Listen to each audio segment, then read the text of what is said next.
എന്നമ്മ ഇതാരാണ് ഈ കഴിച്ച മാത്രം ഇവിടെ കഴുകാൻ വെച്ചിരിക്കുന്നത്? ഇത് ഇവിടെ നടക്കുന്ന കാര്യമല്ല കേട്ടാ. ഞാൻ എല്ലാം കഴുകി വെച്ചതായിരുന്നല്ലോ. നീ കഴുകി വെച്ചിട്ടില്ല. ഇത് എന്തോന്നാണ് ഇവിടെ ഇരിക്കുന്നത്? അമ്മ ഈ പാത്രമാണ്. സോറി അമ്മ, ഇത് ഞാൻ കഴിച്ചിട്ട് വെച്ചതാണ്. ആ മോളായിരുന്നാ? ആ സാരട്ടോ മക്കളെ. ഈ പാത്രം ഇവിടെ കഴിച്ചത് എന്തായി പോകും? വെറുതെ നിന്നും കുടിച്ചൊന്ന് നടക്കീൻ. ഒരു ഉത്തരവാദിത്വം ഇല്ല. ഓ വേണ്ട വേണ്ട, ഞാൻ കഴുകി വെക്കാം. അതിന്റെ ഒന്നും ആവശ്യമില്ല, അവള് കഴുകിക്കോളും. മോൾ വെറുതെ കഴുകി ആ ഭംഗിയുള്ള കൈയൊക്കെ ചീത്തയായി പോവൂലേ. ഓ മക്കളെ വാപ്പ എങ്ങനെയാണോ മക്കളെ വളർത്തിയത്? തങ്കം പോലത്തെ ഒരു കൊച്ചല്ലേ. മോളെ കൊണ്ട് ഞാൻ എങ്ങനെയാണ് പാത്രം കഴിപ്പിക്കുന്നത്? മോള് പോയ ശരി നോക്കിക്കൊണ്ടിരിക്കണം. കട കഴിവേ ഒരു കാശിനും കൊള്ളൂല. നിക്കണം നിപ്പ് കണ്ടിക്ക്.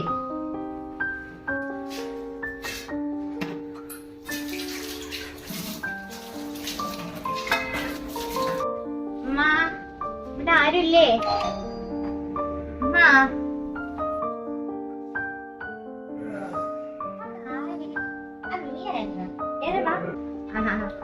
പുതിയ സാധനങ്ങളൊക്കെ എത്തിയാ? കഴിഞ്ഞ പ്രാവശ്യം കൊണ്ടുവന്നെല്ലാം പഴയതായിരുന്നു. ഇത് പുതിയ മോഡലൊക്കെ ഇറങ്ങിയാ കേട്ടോ. ആ നോക്കട്ടെ, ഇന്ന് എടുത്താണ്. ഓ പുതിയ കളക്ഷനൊക്കെ ഉണ്ട്. മക്കളെയൊക്കെ വിളിക്ക്, മരുമക്കളെയൊക്കെ. ആ പിള്ളേരൊക്കെ ഇവിടെ ഉണ്ട്. നീ എടുക്ക്. വെള്ളം എടുക്കോ കുടിക്കാൻ? ആ വെള്ളം ഇപ്പം തരാമേ. അനീസ നീ കൊച്ചേ ഇച്ചിരി വെള്ളം കൊണ്ടുവന്നാണ്. ഓ ദാ എടുത്തോണ്ട് വരാം.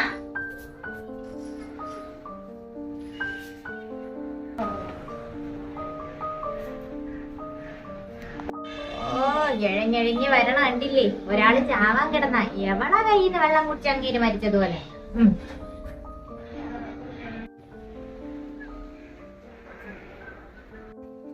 ഓ സാരല്ലമ്മ, കാല് വയ്യാത്ത കൊച്ചല്ലേ. മോക്ക് എന്താ വേണ്ടത്? ആ അതൊന്നും വേണ്ട. അവക്ക് എന്തിനു ഡ്രസ്സ്? ഈ വീട്ടില് കിടന്ന് അടുക്കള കിടന്ന് പണിയാണ്. അവക്ക് എന്തിനാണ് ഡ്രസ്സ്? അവിടെ പുറത്തൊന്നും അങ്ങനെ പോവുന്നില്ല. അല്ലെങ്കിൽ തന്നെ ഈ ചട്ടകാലം വെച്ചോണ്ട് എങ്ങനെയാണ് വെളിയിലോട്ടൊക്കെ ഇറക്കി കൊണ്ട് നടക്കാൻ പറ്റുന്ന നാണക്കേടില്ലേ? എനിക്കൊന്നും വേണ്ട ചേച്ചി. ആ പിന്നെ അതിന്റെ പുതിയ മോക്കേ, പുതിയ മരുമോക്ക്, അവക്ക് ഇത്തിരിയൊക്കെ ഡ്രസ്സൊക്കെ വേണേ. അവളാണെങ്കിൽ മിനിറ്റ് വെച്ചാണ് പുതിയ പുതിയ ഉടുപ്പുകളായിരുന്നു. അവളെ വീട്ടിൽ അങ്ങനെയാണ് ശീലിച്ചത്. അവക്ക് വല്ല വേണമെന്ന് ചോദിച്ചിട്ട്. മോളെ അസിയേ ഇങ്ങോട്ടൊന്ന് എന്നാണ്? ആ എന്താ? ആ മോളെ എടാ, നിനക്ക് വല്ലൊക്കെ ഇഷ്ടമുണ്ടെങ്കിൽ ഏതൊക്കെയാന്ന് വെച്ചാൽ നോക്കി എടുത്താണ്. ആ കൊച്ചി ദിവസം ആഴ്ചയിൽ ഒരു ദിവസം സ്ഥിരം വരണ ഒരു പെങ്കൊച്ചാണത്. നിനക്ക് ഇഷ്ടമുള്ളതൊക്കെ ഒന്ന് നോക്കിയെടുക്കും. ഓ ഞാൻ ഇവരെ കയ്യിൽ ഡ്രസ്സ് അങ്ങനെ എടുക്കാറില്ല. എനിക്ക് അലർജീസ് ഒക്കെ ഉണ്ടാവും. ഈ ലോക്കൽ ഫുഡിൽ നിന്നൊക്കെ എങ്ങനെയാണ് ഡ്രസ്സ് എടുക്കുന്നത്? ഞാൻ ലുലു മോളിൽ നിന്നൊക്കെ എടുക്കാറാണ് പതിവ്. സോറി കേട്ടാ. അതെ, അവളിച്ചിരി വൃത്തിയും മെനയൊക്കെ ഉള്ള കുടുംബത്തിലാണേ. അച്ഛന്റെ പാപ്പയെ ലുലു മോളിൽ നിന്നൊക്കെ ഡ്രസ്സ് എടുക്കണം. സ്വർണ്ണ കച്ചവടക്കാരന്റെ മോളല്ലേ. അപ്പൊ ആഴ്ച ഓറ് അതിന്റെ ഡ്രസ്സൊക്കെ ഇങ്ങനെ കൊണ്ടുവരും. പിന്നെ അത് ഇഷ്ടമുള്ളപ്പം പോയി വാങ്ങിക്കും. പിന്നെ അങ്ങനെയൊക്കെ വളർന്നില്ലേ അവര്. പിന്നെ നിങ്ങളെ പോലുള്ളവരൊന്നും അവര് വാങ്ങൂലായിരിക്കും. നീ പിന്നെ സ്ഥിരം ഇവിടെ വരണോണ്ട് എന്തെങ്കിലും വാങ്ങിക്കല്ല നിനക്ക് സങ്കടാവൂന്ന് വിചാരിച്ചിട്ടാണ് ഞാൻ ആ കൊച്ചിനെ വിളിച്ചത്. ആ പോട്ടെ സാറേ, ഇനി അമ്മ മറ്റൊക്കെ എടുക്കാം. ആ ചട്ടുകാരിക്ക് എടുക്കാൻ. എടി അനീസ് അങ്ങോട്ട് വാ. ആ നിനക്ക് വല്ല വേണമെങ്കിൽ ചോദിച്ചാ നോക്കി എടുത്തോ. എനിക്ക് ഏതെങ്കിലും മതി ചേച്ചി. ആകുമ്പോ പിന്നെ കുപ്പത്തൊട്ടിന്ന് വന്നല്ലേ, എന്തരും അങ്ങോട്ട് പോകും. അതിനങ്ങനെ പ്രശ്നമൊന്നുമില്ല. ആ മോളെ ഇത് നോക്ക്, ചേച്ചി കൊണ്ടുവന്നിട്ടുണ്ട് കേട്ടോ. ഇതെങ്ങനെയുണ്ട്? നല്ല ഡിസൈനുള്ള വർക്കുള്ള നല്ല ചുരിദാറാണ്. നോക്ക് കളാവോ? അത്ര റേറ്റ് കൂടിയൊന്നും വേണ്ട. കുറച്ചും കൂടി താമത് മതി. അല്ലെങ്കിൽ തന്നെ ഈ വീട്ടിനകത്ത് ഞൊണ്ടി നടക്കണ എവിടെ എന്തരം ഇട്ടിട്ട് എന്തരാണ് അല്ലേ? വല്ല കുറഞ്ഞത് വല്ല ഉണ്ടെങ്കിൽ എടുത്ത് കൊടു. എനിക്കൊന്നും വേണ്ട ചേച്ചി. ആ പിന്നെ നീ പൊക്കോ. കഴിഞ്ഞ ആഴ്ച നീ ഇങ്ങോട്ട് കുറച്ച് കാശ് തരാനില്ലേ, അതങ്ങ് വെച്ചാ മതി കേട്ടാ. ശരി ശരി ചേച്ചി, എന്നാ ഞാൻ പോണ്. അടുത്ത ആഴ്ച വരാം. ചേച്ചി എടുക്കണല്ലേ എന്ന് ചുരിദാറൊന്നും? വേണ്ട വേണ്ട, അപ്പുറത്തെ മരുമോക്കൊന്നും എടുത്തില്ലേ? ഓ അവിടെ ഞാൻ ചെന്ന് ഇപ്പൊ വന്ന ഒരു മരുമോളില്ലേ, ഭയങ്കര സാധനമാണെന്ന് തോന്നുന്നു. അവർക്ക് നമ്മളെ ലോക്കൽസിൽ നിന്നും തുണി എടുക്കൂല പോലും. ഞാനിങ്ങനെ മറ്റേ കൊച്ചൊരു പാവം, അതിനാണെങ്കിൽ ആ തള്ളച്ചി ഒന്നും വാങ്ങിച്ചു കൊടുക്കുകയും. എനിക്ക് പിന്നെ കഷ്ടം തോന്നി ഞാനിങ്ങനെ അറിഞ്ഞു. അതെയോ? അടുത്ത ആഴ്ച വാങ്ങിക്കോ, പൈസ അടുത്ത ആഴ്ച തന്നാ മതി. നോക്കട്ടെടി. ഓ ശരി ചേച്ചി, ഞാൻ അടുത്ത ആഴ്ച വരാം. ശരി. അവനകത്താ പിന്നെ എന്തൊക്കെയുണ്ട് വിശേഷങ്ങള്? ബിയാത്തോ, നീ കാര്യങ്ങളൊക്കെ പറ. എത്ര നാളായി നിന്നെ ഒന്ന് കണ്ടിട്ട്. തിരക്ക് കഴിഞ്ഞിട്ടാണെങ്കിൽ നേരെയല്ല. പെണ്ണിന്റെ പ്രസവവും മരുമോളെ പ്രസവവും എല്ലാം അടുത്തടുത്തായിരുന്നു. അതുകൊണ്ട് തിരക്കോട് തിരക്കായിരുന്നു. പിന്നെ കഴിഞ്ഞ 2 മാസത്തിന് മുമ്പല്ലേ നിന്റെ ആമക്കള് ഗൾഫിൽ പോണതിന്റെ തൊട്ട് ദിവസം മുമ്പ് ഞാൻ ഇവിടെ വന്നു. നീ അങ്ങ് മറന്നു. നിന്റെ മൂത്ത ചെക്കന്റെ പെണ്ണിന് വിശേഷങ്ങളൊക്കെ ഉണ്ടാ?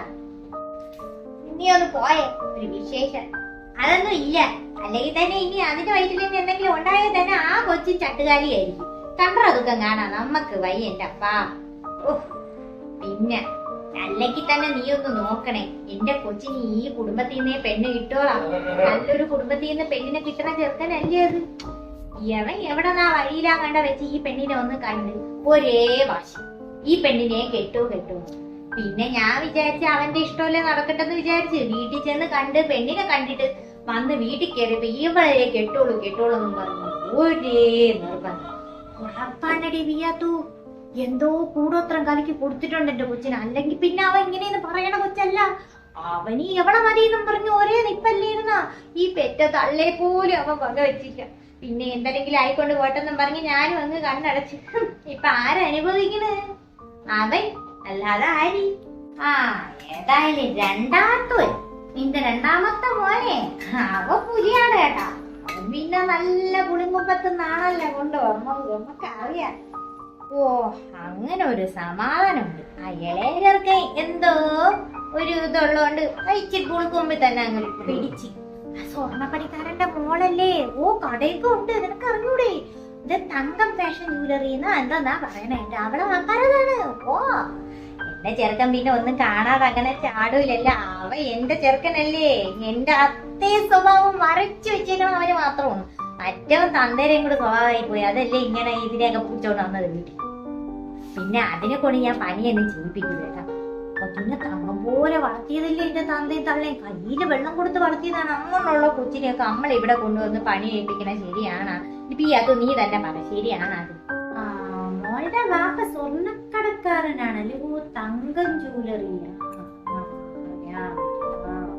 സംസാരിച്ചിരുന്ന നിനക്ക് കുടിക്കാൻ എടുക്കണ കാര്യം പറഞ്ഞു. നീ അനീസ കുടിക്കാൻ ചായ എടുക്ക്. ഇപ്പം വരി കഴിഞ്ഞു.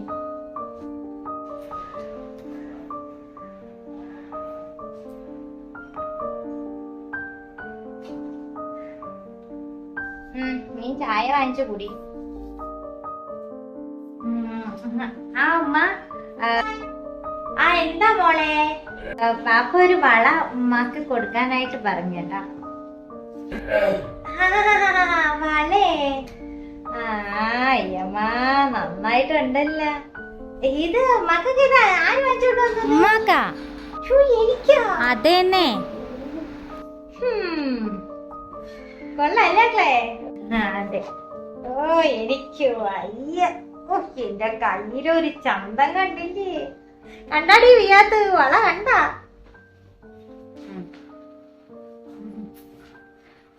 ഇതാണല്ലേ പുതിയ മരുമോള്. എന്തൊരു കുട്ടി തന്നെ, തങ്കം. നോക്കട്ടെ, കൊള്ളാല്ല. തനി തങ്കം. കോളടിച്ചല്ലടി അവനക്ക്.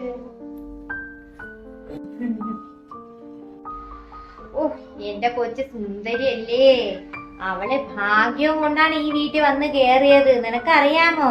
ഇവിടെ വേറൊരുത്തിയുണ്ട്, ദാരിദ്ര്യവും മുടന്തു. ഇതിനെ എന്തൊരു കണ്ടിട്ടാണാ എന്തോ ഇങ്ങോട്ട് കെട്ടിയെടുത്തത്. നീ കേറി പോ എന്റെ മുമ്പിൽ നിന്ന്. പോ.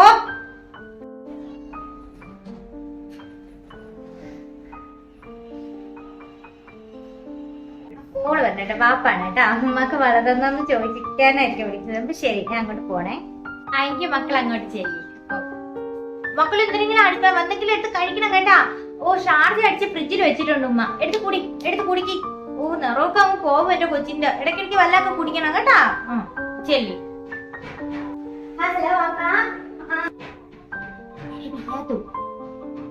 മുടത്തി പെണ്ണില്ലേ, ഇതിനെ എനിക്ക് ഇവിടെ നിന്ന് എങ്ങനെയെങ്കിലും ഒന്ന് ഒഴിവാക്കിയേ പറ്റൂ.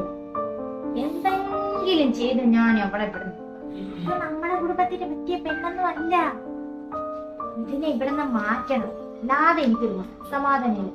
ആ ചെറുക്കനാണെങ്കിൽ ഈ പെണ്ണിനെ മതി. ആ പെണ്ണ് പറയണതിന്റെ അപ്പുറം അവൻ ചാടില്ല. ഞാൻ എങ്ങനെയെങ്കിലും തെറ്റിപ്പിക്കണം. ശരിയാണ് ശരിയാണ്. ഈ കൊച്ച് ഈ കുടുംബത്തിന് ചേർന്നതല്ല, നമ്മളെ ആസിയെ പോലത്തെ തങ്കപ്പെട്ട കൊച്ചു വേണമായിരുന്നു. ഓ കഷ്ടം തന്നെ, കാലും മുടങ്ങ്. പിന്നെ ഞാൻ അങ്ങോട്ടൊന്ന് ഇറങ്ങട്ടെ, പിന്നെ വരാം. എങ്കിൽ നീ ഇറങ്ങടി. ശരി ശരി.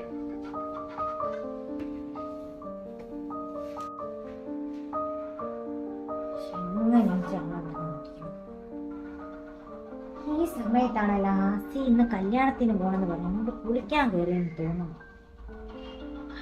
എന്തായാലും ഒക്കെ മാല ഉരുക്കാതിരിക്കൂ.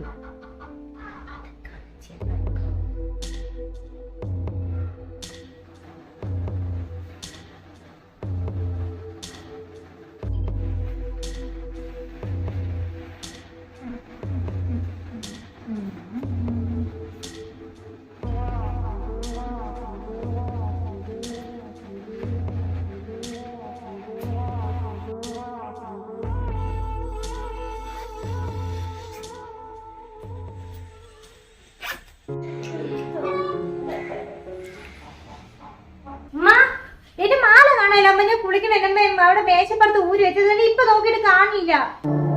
മോള് ശരിക്കും അവിടെ എല്ലാം നോക്കിയാ? ഉറപ്പാണ് മോള് മേശപ്പുറത്ത് തന്നെ മാല ഊരി വെച്ചിട്ട് കുളിക്കാൻ പോയത്? എന്റെ ഉമ്മ ഞാൻ എല്ലായിടത്തും നോക്കി. കുറച്ചു മുമ്പ് അവള് തൂക്കാനായിട്ട് പോണത് പോലെ എനിക്ക് തോന്നിയതാണെന്ന് എനിക്ക് അറിഞ്ഞൂടാ. ഉമ്മ എന്തായാലും അവളുടെ അടുത്തൊന്ന് ചോദിക്കട്ടെ കേട്ടാ. എനിക്കിവിടെ ഒരാളെ എനിക്ക് സംശയമുണ്ട്. ഇന്നലെ എന്റെ മാല പിടിച്ച് നോക്കിട്ട് കാണാൻ നല്ല ഭംഗിയുണ്ട്, അങ്ങനെയാണ് ഇങ്ങനെയാണെന്നൊക്കെ പറഞ്ഞായിരുന്നു. ഓ അവള് പിടിച്ചു നോക്കിട്ട് കൊള്ളാന്നൊക്കെ പറഞ്ഞാ? എങ്കി പിന്നെ അവളായിരിക്കും. പാവം പോലെ ഇരുന്നിട്ട് അങ്ങ് പണി പറ്റിച്ചതായിരിക്കും. കാണാത്തത് കാണുമ്പോഴേ തോന്നാത്തതങ്ങ് തോന്നിക്കാണും പെണ്ണിന്. എന്തായാലും അവളെ മുറിയൊന്ന് പരിശോധിക്കണം. ചുമ്മാ അല്ല, അവളായിരിക്കും, എനിക്ക് ഉറപ്പുണ്ട് ഉമ്മ. എന്തായാലും ചോദിക്കണം, ഉമ്മ ഒന്ന് ചോദിക്കേ. ഇവിടെ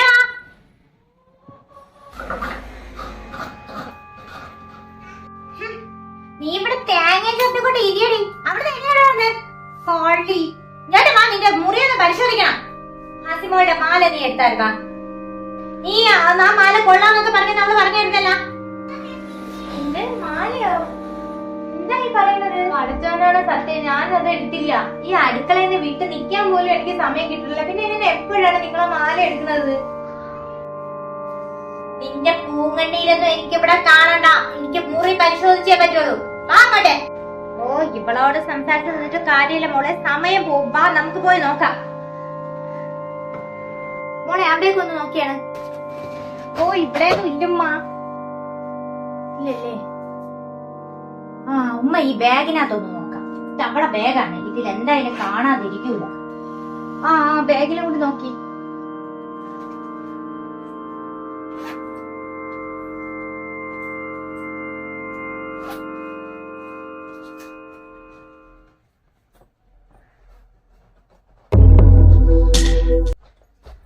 ആഹാ ഇതാണോ മോളെ നിന്റെ മാല? കണ്ട എവളെ ഒരു പൂങ്കണ്ണീരെ. ഇന്ന് രണ്ടിനും എന്തെങ്കിലും അവക്ക് ഞാൻ വെച്ചിട്ടുണ്ട്. ഉമ്മ ഞാൻ ഒന്നും അറിഞ്ഞില്ല ഉമ്മ. എനിക്ക് അറിഞ്ഞൂടാ മാല എങ്ങനെ എന്റെ ബാഗിൽ വന്നെന്ന്. ഞാൻ എടുത്തിട്ടില്ല. സത്യമായിട്ട് പഠിച്ചോനാണ് സത്യം, ഞാൻ എടുത്തിട്ടില്ല.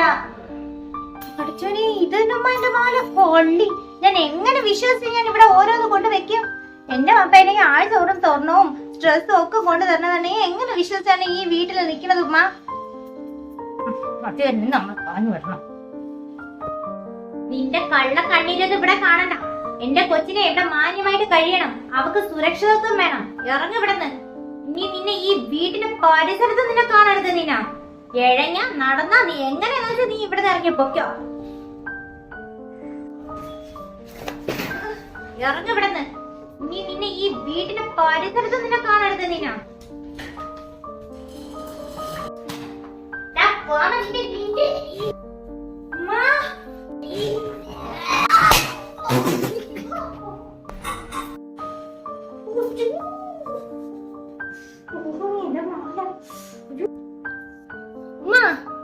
എനിക്ക് ഉമ്മ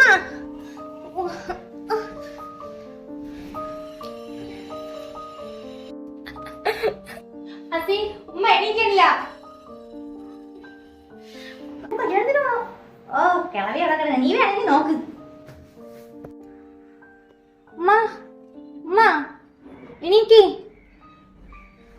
നമുക്ക് ആശുപത്രി പോവാം. എനിക്ക് എവിടെ എന്റെ തങ്കം ഹസീന മോൾ എവിടെ? ഹസി അവള് കല്യാണത്തിന് പോയി. അവളെ കൂട്ടുകാരിയുടെ കല്യാണം ഒഴിച്ചുകൂടാൻ പറ്റൂലെന്ന് പറഞ്ഞ് മാലയും ചാടി പിടിച്ചോണ്ട് ഒരു പോക്ക് പോണം കണ്ടുമ്മ. ഞാൻ പിന്നെ എങ്ങനെയെങ്കിലും ഉമ്മയെ ഇവിടെ പിടിച്ച് ഇരുത്തി. എന്തായാലും ഉമ്മക്ക് ബോധം വന്നല്ലോ. അത് തന്നെ വലിയ തല ഇടിക്കാതിരുന്ന ആരെ ഭാഗ്യോ. അവള് പോയാ കല്യാണത്തിന്? അപ്പൊ ഈ എന്നെ ആരെ പിടിച്ച് എണീപ്പിച്ച് ഇവിടെ ഇരുത്തിയത്? ഞാനാണമ്മ. നീയാ? നീ കാല് വയ്യാത്ത നീയാ? എന്റെ പഠിച്ചോനെ, മനുഷ്യന്റെ രൂപം കണ്ടിട്ട് അളക്കരുത് അളക്കരുത് എന്ന് പറയുന്ന എത്ര മഹത്തായ സത്യമാണ്. നിന്റെ കാലിലാണ് വൈകല്യമെങ്കിൽ എന്റെ മനസ്സിലായിരുന്നു മക്കളെ വൈകല്യം. ഞാൻ തിരിച്ചറിയണം, എന്റെ ജീവൻ ഇന്ന് നിന്റെ കയ്യിലാണ്. ആ തല വാക്കല്ലാതെ വല്ല ഇടിച്ചിരുന്നെങ്കിൽ ഈ ഉമ്മ ഇപ്പൊ ഭൂമിയിലൂടെ ഉണ്ടാവുമായിരുന്നു. ഞാൻ ചെയ്ത തെറ്റിനെ പടച്ചു തന്ന ശിക്ഷയാണ്. രണ്ട് മക്കളെയും ഒരു അമ്മായി ഒരുപോലെ കാണണം. വലിയവളായാലും ചെറിയവളായാലും.